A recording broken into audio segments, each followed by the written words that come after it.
Marcel, where are you going with that disc? You are not putting that on again. Marcel, okay, if you press that button, you are in very, very big trouble. Attention.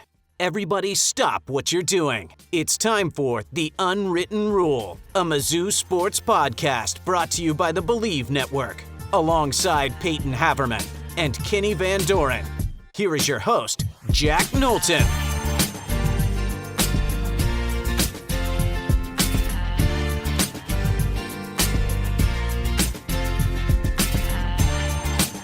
Welcome back to The Unwritten Rule, presented by FanDuel. Today is Monday, August 3rd. Happy August. I didn't get to say that on the last show because I was not on the last show. Props to Payton and Kenny, who are both here for carrying the last program without me. I restrained. Kenny didn't like it the last time I sent a million texts via Siri while I would listen to the episode that I wasn't on in my car, so I didn't do it this time, Kenny. You're welcome. I appreciate it. Just text us on your phone like everyone else. No, I'm not text. Do not text and drive. We are an anti-texting and driving podcast. Peyton's laptop's broken. And look at that. I'm back and we're already having you guys seem to do you at least didn't tell me I had to edit anything out. So there were no tech issues when you two were solo, but now just like that, I'm back in the mix and we're already having issues. Peyton, hello to you. How are you? Great. You can judge by that tone who might have had said tech issues that just forced us to pause at the very beginning of the show. Very glad all three of us are here. We are taking another pause in our previewing of the 2026 Mizzou opponents, but I think we're going to just have to end up doubling up, fellas, because we are barreling toward the season, and we of course have our positions that we want to preview as well, which kind of good because of course we'll have some fall camp. You would assume observations or just little gleans that we can try to get to help influence that because fall camp started for Mizzou. We got all the social media videos of the guys moving into the dorms. And I do love that there's always one and usually multiple photos of coaches with a giant box fan. I don't know if were the dorms that hot for you guys when you lived in like at the start of the year? I didn't feel they ever got that gnarly. South 2210. That's where I lived with our good friend Jack Sobel. It was a warm room sometimes. Okay. And I had a fan next to me, so it didn't get terrible, but there were a couple times I just bit the bullet and pointed the fan right at my face and woke up with like a sore throat. Oh yeah, that is the risk you run. I don't know. I never really found it that hot, but I guess I always have a fan on in my room, even in the winter, which I realize might sound crazy, but it's my bedmate likes to sometimes sleep with the windows open, and I have like a really dry nose already, and sometimes there was a couple times in the past year I woke up with a bloody nose. Oh yeah. Wow. Yeah, that's knowing your bedmate. I'm shocked that she would allow that to happen, like the bleeding on the sheets and whatnot. Do you think like she put like a Bane mask on me so it wouldn't happen? No, I just figured she'd stop opening the windows. The LeBron mask. Do you have a humidifier in your room? Oh, what in my room? A humidifier. Oh yeah. Yeah, we do. Yeah, just point it right next to your face. Anyway, tell us your favorite sleeping pattern in the comments down below. Fall camp started, so that is what we're going to talk about today, and we'll put the 2026 team previews on pause. And Peyton, we're very privileged because we had a man in attendance who is now on our show, and it's the one who is after a long day of working at Mizzou, is now having to recap it all on a podcast. Kenny was there. Kenny, my first and most important question to you: how did the north end zone look? Did it look cool? Is it going to look really cool in the fall? It didn't look real, man. That was the first time I've seen it without like all the construction going on. From what street is that? Providence Stadium. stadium. Yeah, first time seeing it from the stadium entrance. There's no parking spots there anymore. They're like, we used to walk that way. We were going to basketball games freshman year, and looks awesome, man. It looks like an SEC stadium now. I think that's a good thing. The biggest thing out of that, I didn't know that the grass looks artificial. I didn't know if that was a thing that people already knew or not. It is artificial, or it just it looks artificial. I don't know if it was real. I think that was a thing, because I think we talked about that actually on the show, because you can still sit on the hill, and if it's turf, it's going to get hot. We did talk about that, because those early games in the year, if they're day games, especially against your Louisianas of the world in September, I mean, it's gonna be hot. Yeah, it looked great. It was cool. I got to snap that photo of it. The Rock M has like a white outline on it, which I know a lot of people have probably seen. It really pops. So I think altogether it's coming together. And Drinkwitz even said that they might get the keys back sooner than they thought, which doesn't happen very often where things are on time. But throughout the past couple, I guess, year now, we've heard that Mizzou is just always kind of, and the architects that are working there and the construction workers have been ahead of schedule, it seems like. So everything has been smooth sailing, and it's really cool to see how quickly this went up. Yeah, that is awesome, especially if they don't have to do any more work on it, like when the actual season starts. It's very exciting. Are they going to do we know? I guess you probably won't need to if it has the white outline and it's so big you just see it anyway. But like, should they do like lights along the side maybe for at night? You kind of illuminate it, give it a glow. I don't know if it's already bright enough. It is so bright to begin with. It's like brand new rocks, or they probably repainted them again. I don't know if they'll have the freshmen do that anymore, but that was something I remember we did our freshman year at Mizzou. That was a fun tradition. So maybe they'll bring that tradition back since it's back in the fold. Overall, it looks spectacular. Payton, I have my opening fall camp question for you is I just want to get your general vibe. Now we've turned the calendar over to August. We're gonna have Mizzou football this month, right? First game is at what, August 28th or something? Because the Thursday. I forget week 0. There you go. So we're gonna have Mizzou football this month, Payton. How are you feeling about this team? No. There's football this month, not Mizzou football. Not Mizzou football. Yeah. What day is it for? Is it September 2nd? I can't even remember. 3rd. The weekday game always throws me off. Payton, where's your head at? Where's your heart at? How are you feeling heading into fall camp about this team? I'm worried about Mark Mitchell. We'll get to that. But we'll get to that. I'm honestly, right now, I have no idea what to think. I'll be honest, I'm not that optimistic at the moment because we have no idea what's going to happen with Ahmad Hardy. There's now one returning starter on the defense. We can upgrade that from 0. Now, granted, there's a lot of guys that played a lot last year, like Santana Banner for all intents and purposes last year.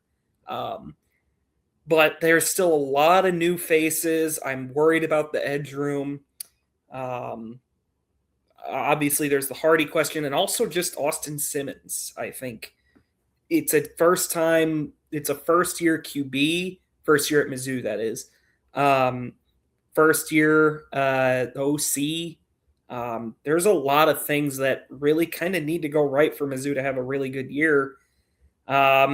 And a lot of the time, you don't see all those things click. So we'll see as we get closer. We will almost certainly hear more about Ahmad Hardy. We'll hear about who's sticking out on the defense. And I'm sure we'll get updates on how Simmons has looked. I'm sure we're not going to get a flat-out play-by-play report like you see in NFL training camps, but I'm sure you'll hear some buzz about how he looks. And until then, I don't really know that I can form a really firm opinion. I think I share a lot of those things, with you in terms of just it's just a lot of question marks. And I think the general fan base is on the same page with a lot of that stuff. Kenny, I think I was about to interrupt you, but you hear all those questions that Payton, threw out. Were any of those addressed, or what was the most enticing thing that you heard from or heard a coach player say? What was the A1 topic coming out of today?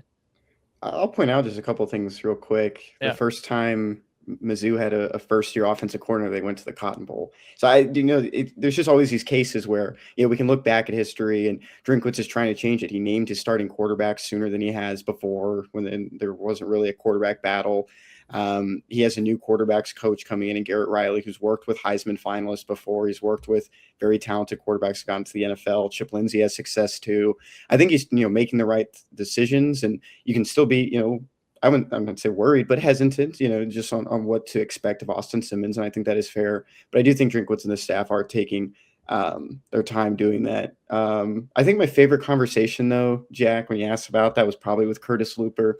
I did say to him, since Eric Link is gone, Curtis Looper is the longest tenured staffer assistant under Drinkwitz on this team now. And I think the closest one to him is probably Al Pogue. And I asked Al about this too, because he's been there for 5 years. But with Curtis, I said, do you remember seeing Drinkwitz for the first time? And he was like, yeah, it was like this, nice comb over, and he wore these glasses. And it's like the old look Drinkwitz, like the one that he looked like right when he came in, and kind of looked more nerdy. And so those are some of my fun ones. And talked to Curtis as well, just about, navigating the day that Ahmad Hardy was shot when they found out, and it was on Mother's Day, and just a lot of things were compounding. And probably the best thing I learned about it, because I was talking with him about Ahmad Hardy and his son and how he's grown up so much since he's been at Mizzou. There's like a father's club on the Mizzou football team. So they get all the guys who have kids already, and they have like classes like once a week, and they talk to them about it. So like Caleb Goody, who's a wide receiver transfer from Cincinnati, he's Caleb Goody Sr. How many times do you see that in college football? He will have senior on his jersey. And, some of these guys just have kids. They started their families early, and it's really cool that, Curtis Looper and some of these coaches get them together and show them what it means to be a dad. That's a super cool, as someone who is a sucker for stories like that, amidst all the, we want to know what's going on with the quarterback, who's winning the right tackle battle, all this stuff like that. That's the cool stuff that you think about forming a bond for a team. I mean, there's nothing more strong than that. So he's a legit Caleb Goody Sr. Because there are some, I remember you see some of those guys that they do the senior, and then you look it up and you're like, wait, they don't have a kid. They're just so-and-so senior. They just put it on there. I don't know if that counts. If you want more like the intel too, if you're asking about the right tackle competition, Brandon Jones outwardly said to me in our one-on-one that he thinks it'll be between Luke Work and Logan Reichert. Oh, there you go. So you got something for everybody from Mizzou Media Day. And I mean, that is probably what everyone expects. That's what we've talked about when we've speculated about that position on this show.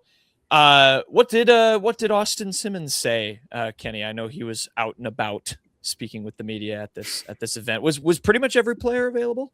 No. So this is last year they had everybody available. This year they had, I think, about 21 on each side of the ball.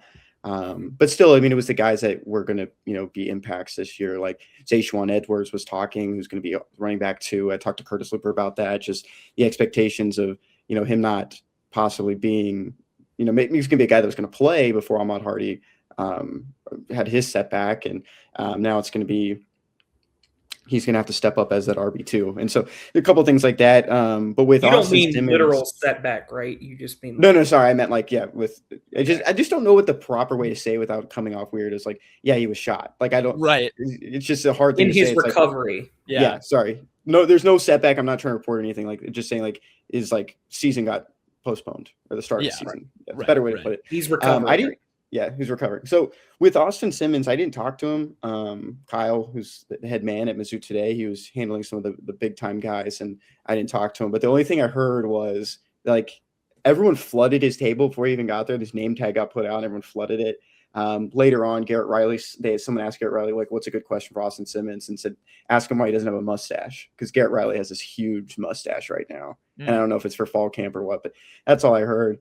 One cool thing that Jacob Yoro talked about is there's a lot more players this year with Polynesian descent as well on some of these teams. And it's not just in his secondary. And so they've been able to really bond with a lot of guys throughout the staff or throughout the roster too. And it seems like there's a really good cohesiveness throughout it. And I even asked Jacob Yoro about Jadon Blair, who's, I think you guys know, is a Notre Dame transfer safety. And he's this specimen. He's 6'5". He's just very lanky, and he's going to be, very tooled up player once it's his time to play. And I said, do you give a lot of credit to Derek Nicholson for getting him? And he was like, oh yeah. It's like D-Nick went to the same high school. They know the same people. D-Nick knows Jadon Blair's dad. So all these connections. And I even asked D-Nick, I was like, how many of these guys that came over from these Florida schools did you recruit? And he like was going through and he's like, yeah, all of them. Like it was just every single one, just because he has recruited so many of these players. So it's very cool to see how much cohesiveness there is. And then you have someone like Alex Atkins, the new tight ends coach. And I asked him that. I was like, did you recruit any of these tight ends that Mizzou has right now? And he was like, no, I did not know a single one of them. And they've all really meshed well. And they all seem to love Coach Atkins. So all around it seems like a pretty fun assistant pool this year. Again, those are good things to hear in terms of the chemistry. And yeah, you bring up a good point with like, in the modern age of college football, that is going to happen more and more. A coach might get thrown in there with a bunch of guys he doesn't know, and you got to figure it out. And you don't have those relationships going back, but certainly if you do, it can help. And obviously, like, Payton, I guess, similar question to what I said off the bat when I was just asking your general thoughts on this team. When you hear some of the stuff Kenny said, maybe what's the thing as we get these things that trickle out of training camp, these little notes and observations and some stuff that we hear, I'll be more positive with it. What are you most excited to learn about maybe for it as Mizzou starts to hopefully answer some of these questions? And I will say before you answer that, I think you are right. We're at a point now in August where it does feel like with this Mizzou team, especially even more so than years past, maybe it's all the guys gone on the defense.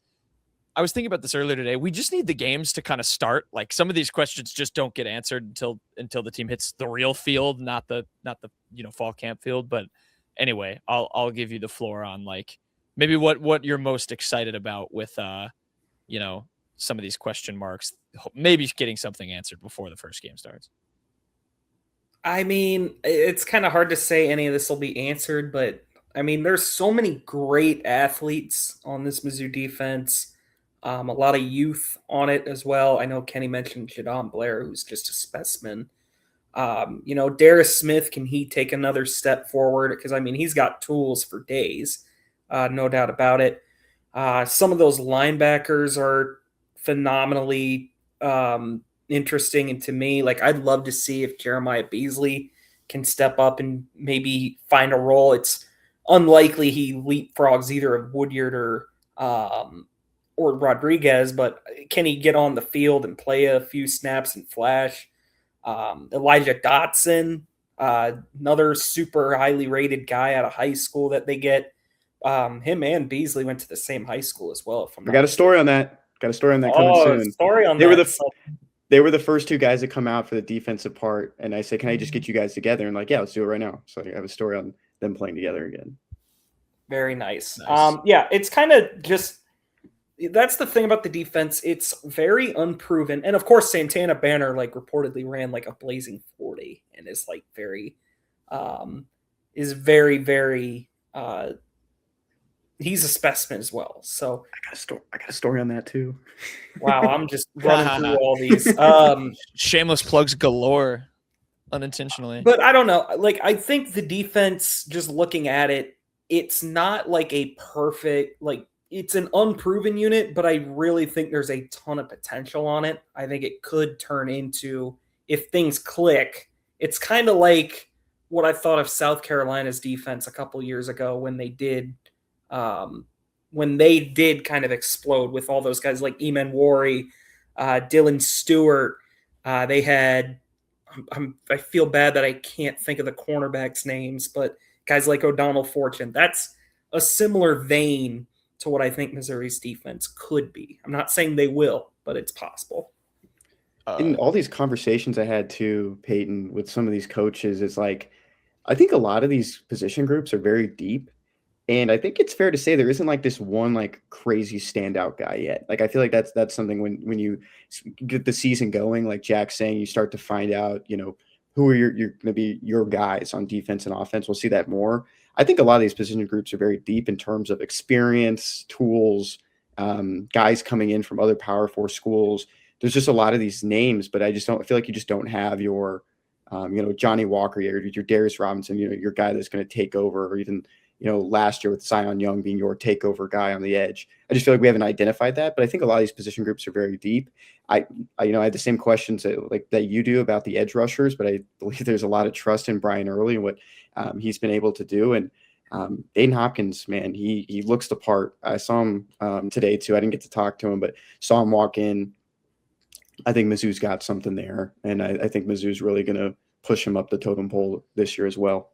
I think the finding that guy thing is going to happen too, because I think it's happened. It's been too much of a pattern. I get that this year maybe of all, especially with the edge rushers, there isn't like the obvious baton is going to pass to this person candidate, and they're just going to, how people felt, how Zion Young followed in Johnny Walker's footsteps and so on and so like that might not be as obvious, but I think it's going to happen. That's maybe like a take I have going into the year. Like whether it's, we hyped up Darius Smith a couple of pods ago, could certainly do that. I think Robert Woodyard could have a massive, a Josiah Trotter impact level season potentially. If it's a Santana Banner in the secondary, Nick Rodriguez flashed a lot of good stuff. I know there was some weird downs with him at times last year, but he's someone that's really exciting. Hey, maybe it's my guy Sterling Webb. I didn't get to comment on that quick hit. He's back. That's exciting. Or a Gracial. Like I think someone's gonna pop. It's happened too much in the Drinkwitz era on this defense. Like I'm confident that's gonna happen. Whether or not enough of these other questions are answered with all these new guys is I think the bigger thing to me. Kenny, I'll ask you from the players you did talk to, because you guys know I like to overread into this. Like I like when you hear, like 3 or 4 different guys talked about, like I know last year was Donovan Olubade, and like, yeah, this guy's standing out. I always like it when, a couple players are shouting out their teammates and like going out of their way to mention who's standing out. And I guess technically fall camp hasn't started, so maybe there will be more of this later. But did you hear any of that? Is there anything I can totally overreact to? Not this time around. Payton did mention Jeremiah Beasley. He did come up when I spoke to D-Nick. I also heard him say later when I was walking past, he was talking to Eli Hoff, and he said Jeremiah Beasley's the fastest linebacker in the room, even though Nicholas Rodriguez would not admit that. He would admit that he is the fastest. But I think going back to spring football, a name that just kept coming up was Sean Terry, the second wide receiver, and going to possibly be the backup slot to Caden Lee. They just liked his work ethic. Even Ahmad Hardy gave him a shout out during spring football as someone that was doing a lot in the weight room. But I would have probably my eyes on him at that spot. And I liked covering Sean Terry in high school. He had a pretty, just incredible high school career to begin with the stats he was putting up on offense and on special teams. And I thought he was going to be a good returner as well and a good option back there. Speaking of wide receivers, I did ask Jacob Peeler. I was like, number 3 belongs to a new wide receiver again. It's like Demarion. Like, should we keep our eyes on Demarion Folks to be the next, Luther and like Kevin Coleman? He was like, it's an illustrious number. Yeah, and he was like, he laughed and he was like, it's a pretty illustrious number in our program the last couple of years with Kevin and Luther, and he wasn't going to put a ceiling on his player, but I think they're pretty excited about him as well. That 2025 wide receiver class is kind of come together too.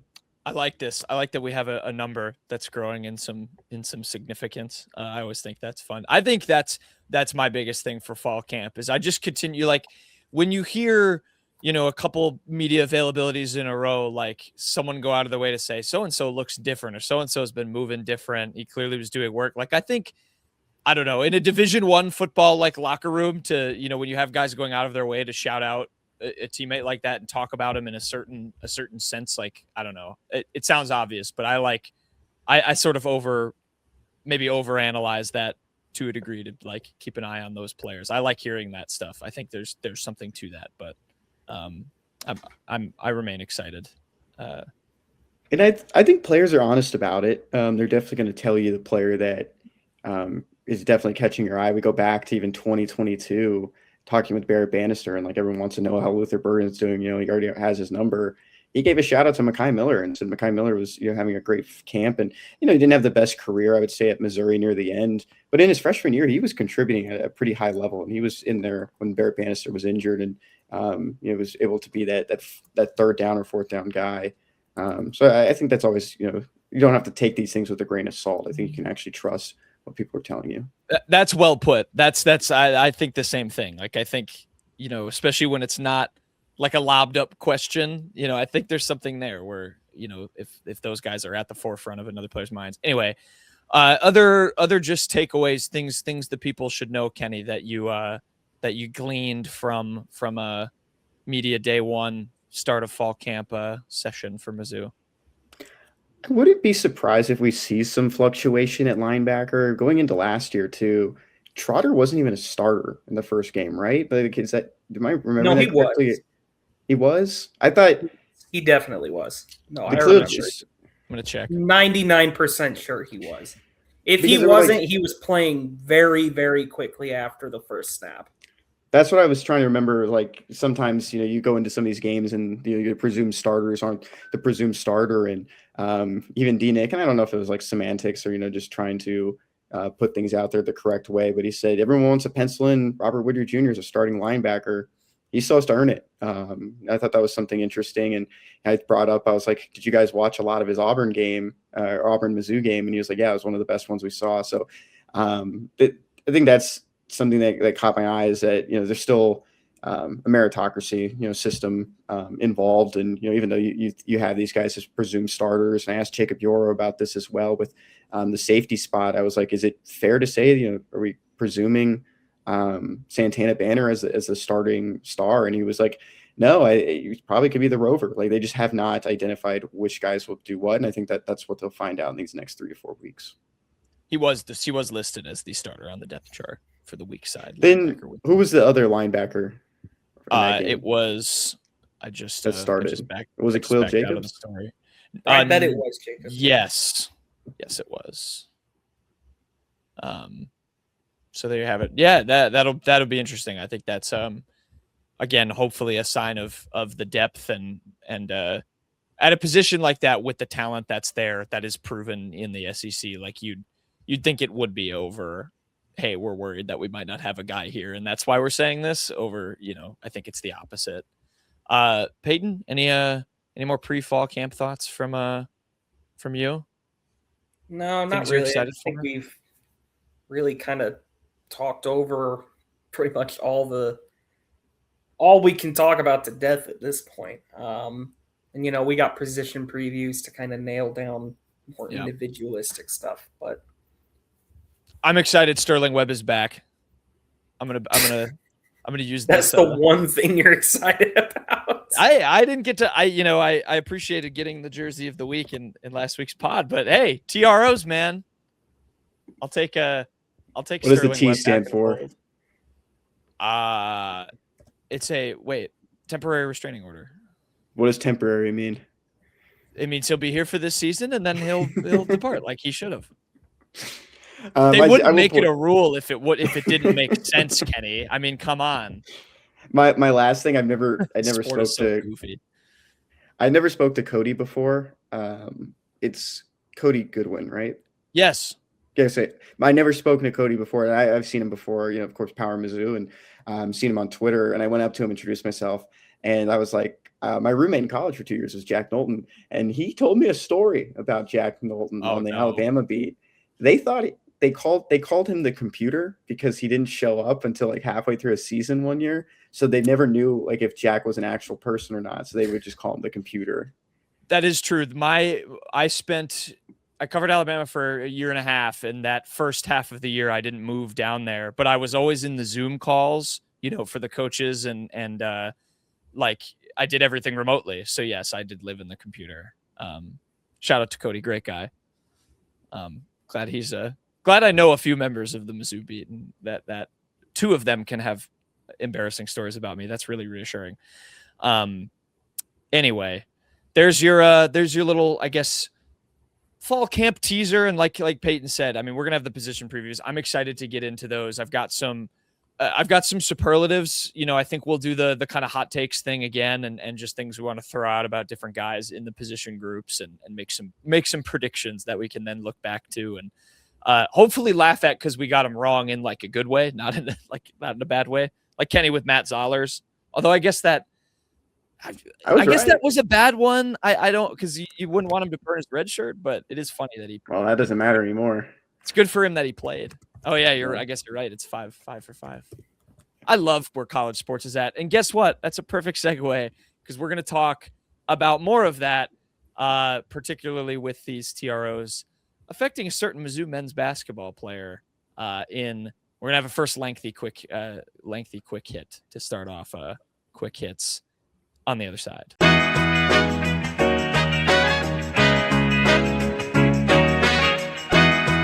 All right, Mark Mitchell time. I mean, quick hits time. Before we talk about Mark Mitchell, we're gonna do a quiz, Kenny. Yep. Get the people set up. Talk about something lighter before we dive into the mess that is the current TRO college basketball nonsense. Yep. Daily Dozen trivia. Got NFL, MLB, golf, geography, celebrity mashup, beverages, television, movies, music, and we'll start with the NFL. Should we make a Payton do a forfeit if he doesn't get the golf right? Yeah. I feel like we should get at least the first 4. I'll be disappointed if we don't. I hope the golf one's not super obscure. Tony Banks was the week 1 starting quarterback for what Super Bowl winning team during the 2000s? I know this answer because he was not the starter by the end of the year. I was going to say I don't recall. That's worded. I don't recall Tony Banks. Neither do I. Peyton? Ravens. He was. That's right. I was considering Ravens. And Trent Dilfer took over. MLB, during the COVID-shortened 2020 season, Yu Darvish led the National League in wins while pitching for this team. Payton. And he should have won the damn Cy Young that year. He was the best pitcher in baseball. Yu Darvish pitched for the Cubs in 2020. Who won the Cy Young that year? Who won the Cy Young that year? Golf. This English golfer has been a runner-up at 2 different majors, and in 2025, he won the FedEx Cup Tour Championship and $10 million. Do you guys know who this is? Because I do. Yeah, I don't know his name, though. Yes, you English? Do. It's not Harry Yeah, English. No, I'm saying English. He is English. I was just repeating that part. You know this guy. 2 different majors. Never mind. Yes, you know this guy, though. And he's English. Is it not the guy... Oh, he's English?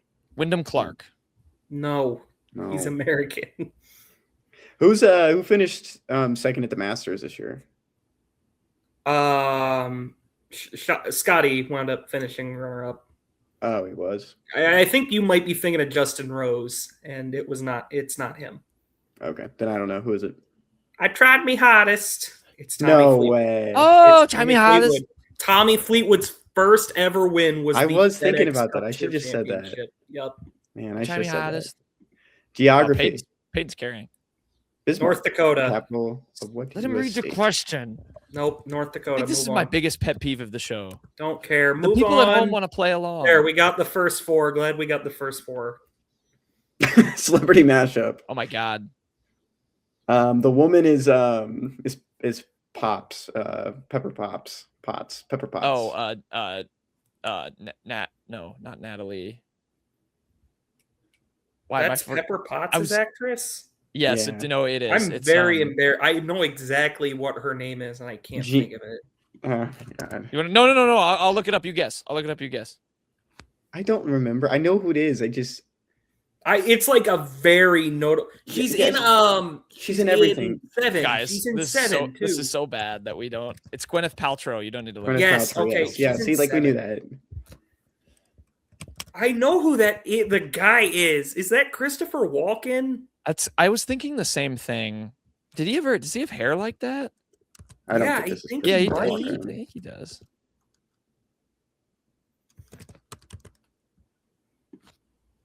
Was that Kai Wei Tang's name in the queue, Kenny?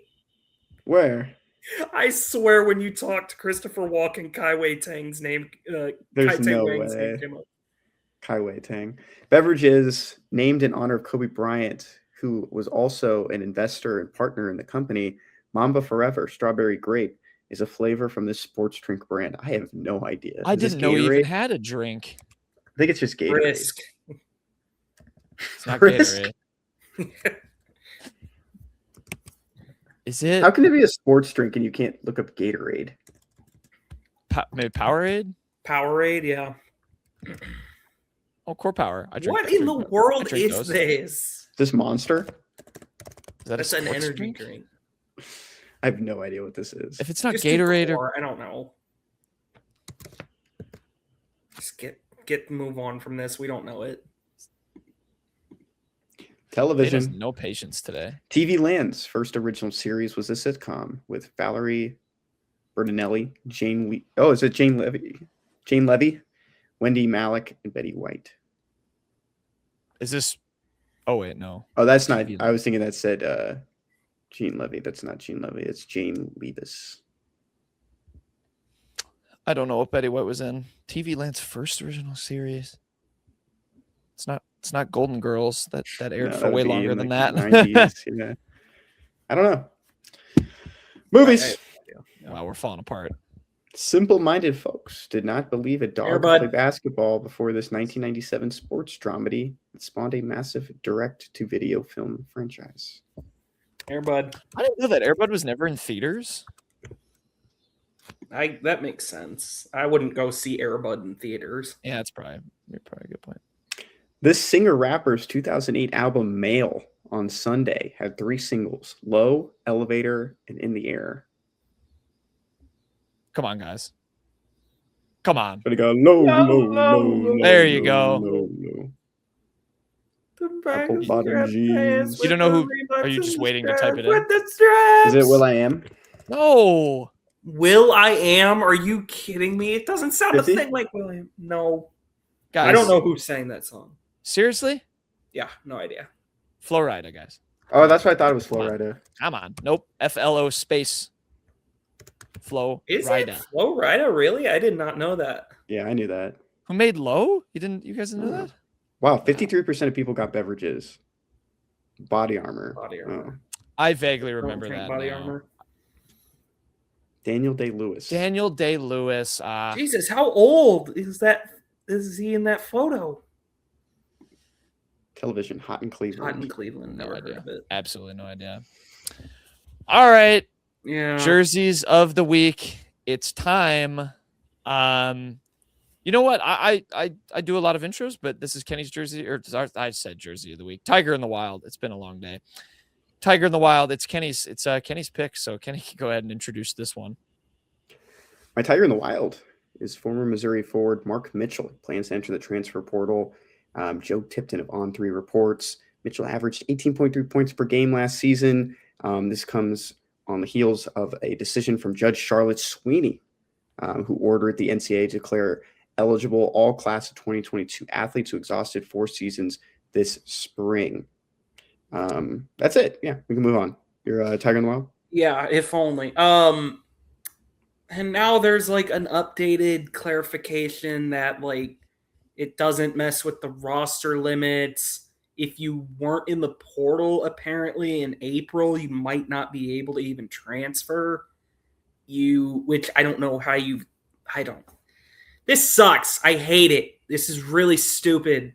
Quite frankly, I'm of the opinion of Missouri should really be getting every dime they can right now to make sure Mark Mitchell does not play another place. I'm of the opinion that if you really need to make a roster spot, tough love for someone on the team. Sorry. And I don't really care who, as long as it's not Mark Mitchell being shown the door. What if it was Jason Crow Jr.? Let's be realistic here. Why are we being realistic? Look at what just got passed. None of this is because realistic we are not anymore. going to see Missouri kick off Jason Crow Jr. I was just So I don't know. Mark Mitchell may or may not be in the transfer portal in a sport he may or may not be able to play next year. I really have no idea. What I really do want to happen is that Missouri is just like, look, dude, we have the money for you if you're able to play or not. We'll see where it winds up going, because if you'll remember, Bediako had the whole thing last year where he got ruled eligible to play until another judge reversed it later in the season. That could happen here. We really have no idea. This is literally uncharted, unprecedented, stupid shit that we are just dealing with in college athletics right now.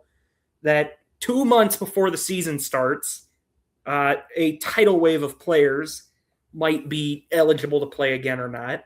You have teams that were sorely should be punished for the way they tried to build rosters, like LSU, might be really rewarded for this, and teams that played by the rules, like Missouri, who filled their 15 and stopped, could be punished for this. It's all stupid. At the end of the day, the main thing is I do not want to see Mark Mitchell play in another jersey. I don't care how the fit works with the team. If you bring him back and someone like, I don't know, Tony Bryant or Jalen Carey has to play a little less, tough shit. I mean, whatever. It does not matter to me. It's Mark Mitchell. You bring him back into the fold. I'm not going to get into talking about how the fit would be until we know more about the situation. But I think about him as a result of this playing in like an LSU jersey or a Kentucky jersey, and it makes me very sick. So I hope Missouri just finds a way to get the money just in case. We'll see if he's even able to play college basketball. This is where we're at in college athletics on just a random Friday in August. Every player that we thought was out of eligibility that was a freshman in 2022 might be able to all of a sudden play college basketball again next year. Yeah, I mean, Payton said it well. I think, Payton, you expressed the real fandomness side of this, which is you kind of why wouldn't you want your team to throw every dime if you had a guy like Mark Mitchell on your team last year to bring him back now? It's just insane that this stuff can happen. Of course, this is the basis for this is now there's the 5-for-5 rule. These guys are guys who, ran out of eligibility under the old 4-year model. So they all probably rightfully, tried to sue to get that extra season. And yeah, it's just I go all the way back to the argument I've been making the whole time is this is all largely the NCAA's fault. They had no guardrail or rollout plan set for any of this. And it's now leading to, you look at the thing with college football now, too, where you have the actual government stepping in to make decisions about how much money a college kid can make for NIL. It's just insane. That's not, if you look at it like an industry, that's not regulated like anywhere else. And you have things like this on top of that. It makes you have no idea and about what the season's going to look like. And as a college basketball fan, it makes me sad. I don't know. I would love to see Mark Mitchell back on Mizzou. I would almost rather just this not be able to happen for any member of this class. And it's just, I agree with that. It's just, sorry, someone had to, bite the bullet and be the exemption. Now we have this new rule. It's unfortunate that you were the last class under the old rules, but that's life, sorry. But like you said, it's 2 months out from a season. This is a pretty wild ask to, because of course, if you're a coach, if you're Dennis Gates, you have to answer to people now if you don't get Mark Mitchell back why that didn't happen, and that's not fair. He filled his roster, like you said, Payton. He played by the rules, and now the star player from last year might go somewhere else, which for reasons entirely out of Dennis Gates' control. It's ridiculous. Here's the thing, I know people are gonna really jump on Dennis Gates, well, why didn't you leave a spot open just in case something like this happened? Here's what I'll say to that. I on Friday when this first happened thought there was no way it would happen. Upon further reflection and just seeing the landscape, I really don't think that if push comes to shove, the thing that would keep Mark Mitchell, if he is able to play this year, from coming back to Missouri would be the roster limits. I think either they would wait it out until there's some court ruling that gives you a ton of roster spots, or I really do now think this, with it being an all-in year and Dennis kind of knowing the stakes, I think a kid would be having a hard talk with Dennis. And I'm not going to say who, but you look at the roster and you figure out who it would be. I think if Dennis Gates really had the money, he goes to Mark Mitchell and is like, if we give you this and you're able to play, will you play for us this year? And Mark Mitchell says yes. I think Dennis Gates will make the moves necessary to make that happen. There have been talks too, from a national perspective, of some of these not affecting roster limits for this year as well. And you could go over that. I think the court ruling today said that was. Oh, it went backwards. Yeah, I don't think the roster limits, but who knows? On the football side too, I just don't understand it from the football side of they put like a roster limit on like at 105, right? Isn't that like something that happened in Mizzou has 113 players? You know, I don't know. Yeah, it just seems like we're not really following any ridiculous here. I completely agree, Payton. Like I'm in full bend the rules mode. Like on the one hand, like you said, I think the easiest thing is some judge who is in a situation like Missouri is, and if he's an alum of a school, just says, I'm going to put something out there that just says, all right, we're getting rid of roster limits for this year because this is unfair.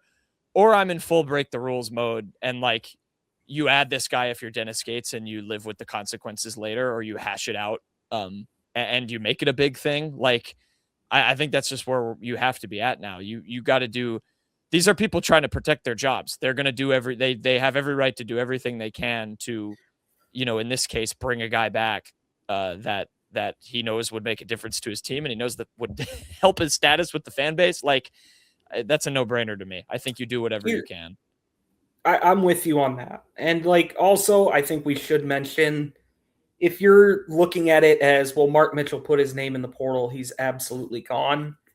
I really don't think, and I have no sources, obviously, or anything like that, but for me, just looking at it, I don't think Mark Mitchell entered his name into the portal, if he even is able to do that. Again, nobody has any clue what is going on right now, really. Yeah, that's the other piece. Like, what is Mark Mitchell thinking in all of this? I've been wondering that this whole time. Everyone, is making all of these assumptions about what's going to happen. Is there even a portal he can put his name into right now? I don't know how that works, because the portal is very clearly shut and has been for a while.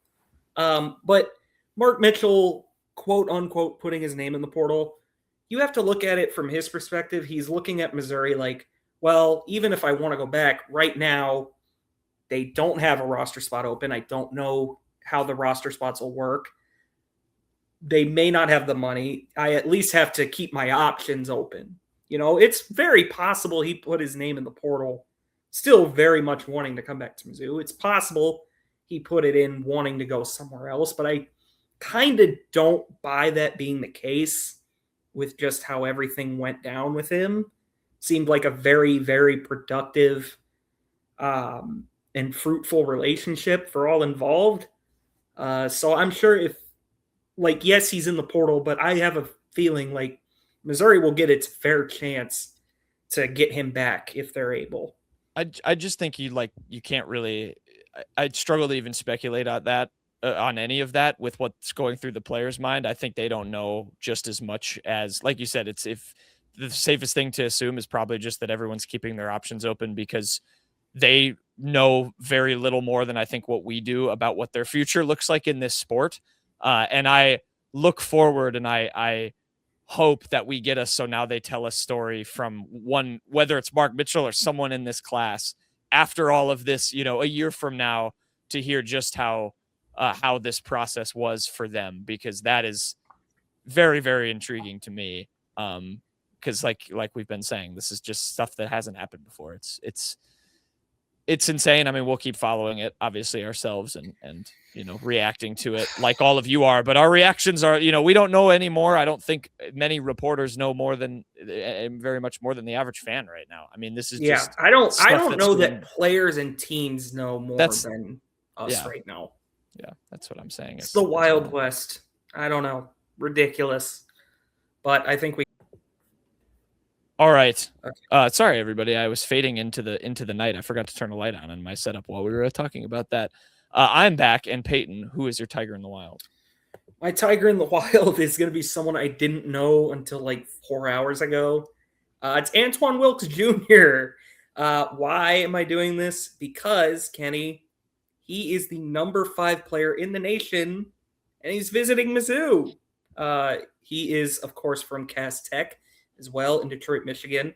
Khalif Canty, who committed to Mizzou previously, was his teammate. So, Kenny, tell us a little more about this big man. He's more than committed to Mizzou. He's on the roster. That's right. He is on the roster now.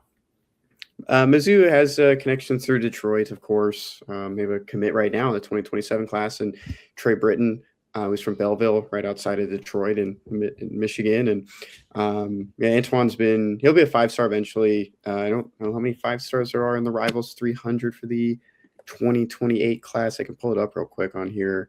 1, 2, 3. Oh, 4. 4. Yeah. So he's on the outside looking. They saw he's visiting Mizzou and decided to cut it off at 4 5-stars, dude.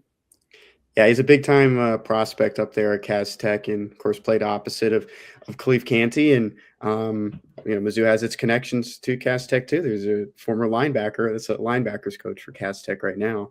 Do you want to guess who it is, Peyton? Derek Nicholson, or no, sorry, Devin Nicholson. Yeah, there you go. Yeah. Is he crystal ball right now, Kenny? Is it coming to Mizzou? Oh, he's no. Okay. You heard it here first. Is he even remotely? He's not remotely close to making a decision, correct? No, I don't think so. He's still 2028. He has his junior season ahead of him. He has official visits that he can take next year. Just takes time. Got to play the long game.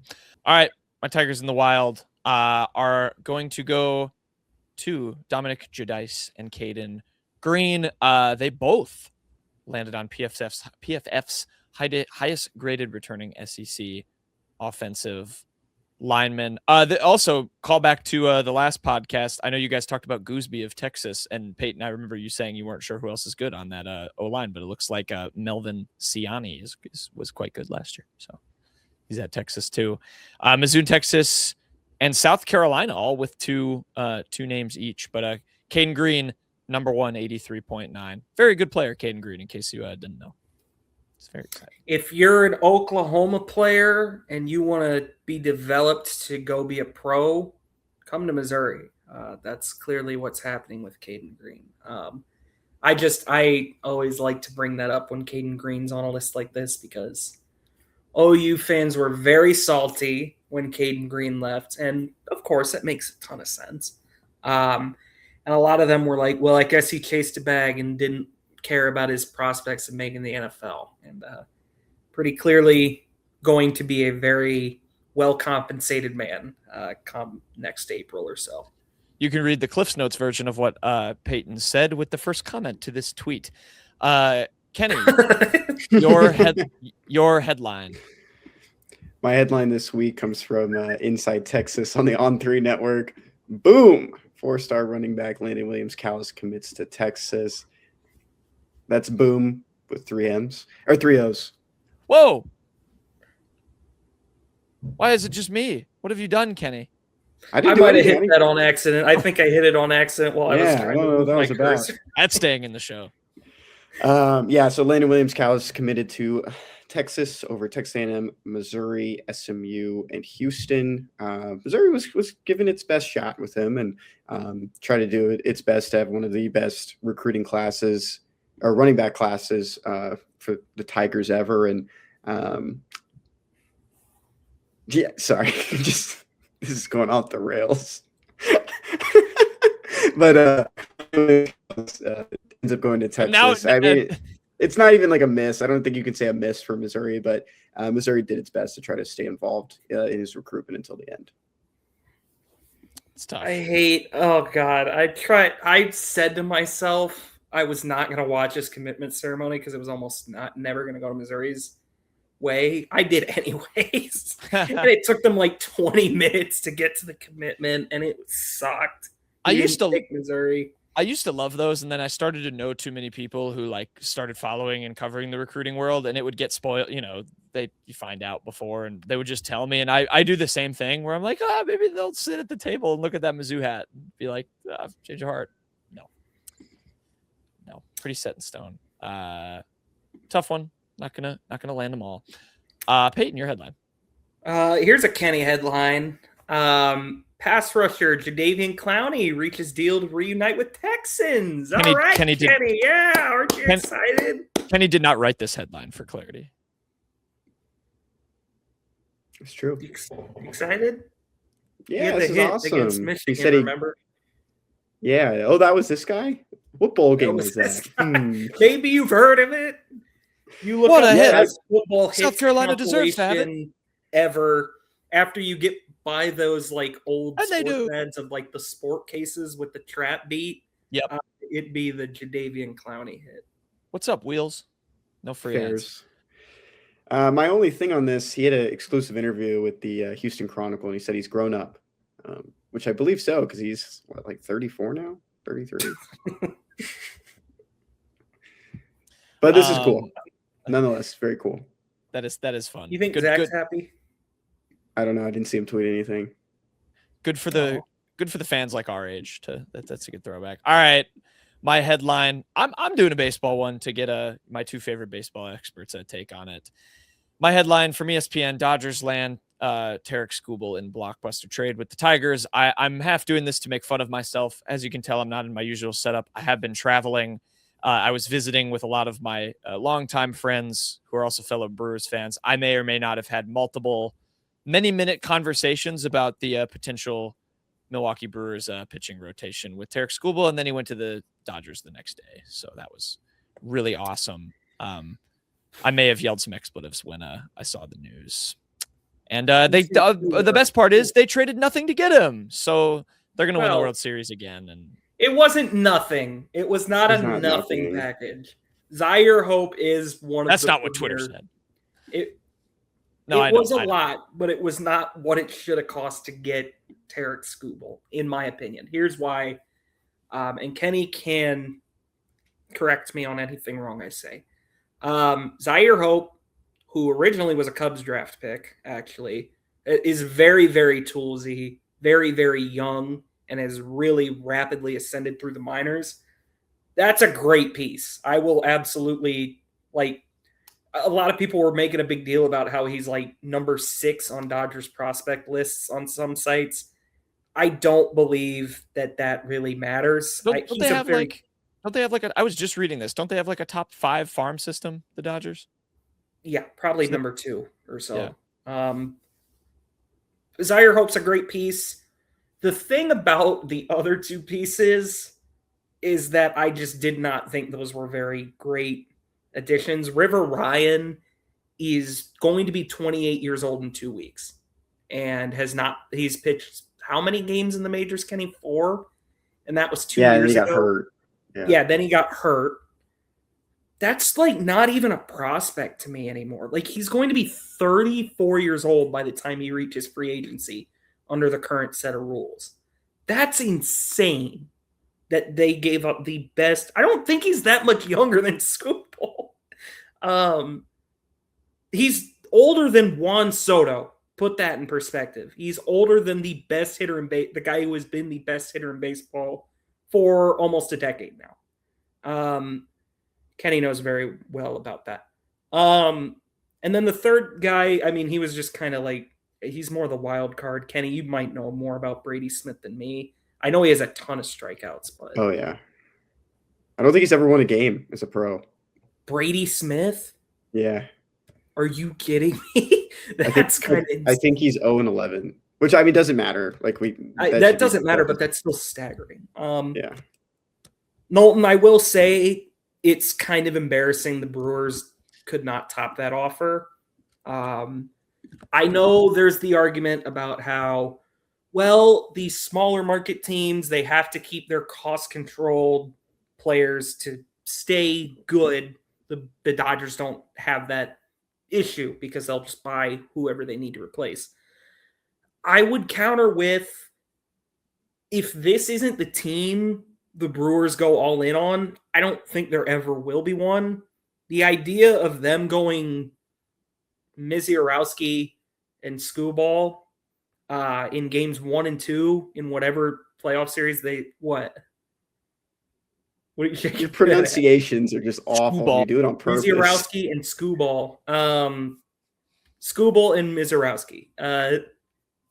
I mean, that's like unbeatable. Like, it really is. I think the Brewers should have been able to top that offer. Maybe they did. Maybe they prefer. Maybe it is so easy to throw stones at this when you're just looking at prospect lists. Every team has their own internal evaluations, but I'm a little shocked that it was one really, really good prospect, one wild card, and one old man is what it took to get the best pitcher in baseball. It's tough. I'm in agreement with you from the Brewers angle. I felt like, you're going to lose Turang and Contreras soon, and should maybe take advantage, especially if Miz's arm goes. Anyway, Kenny, one last thing on that, Kenny. What was the worst notification?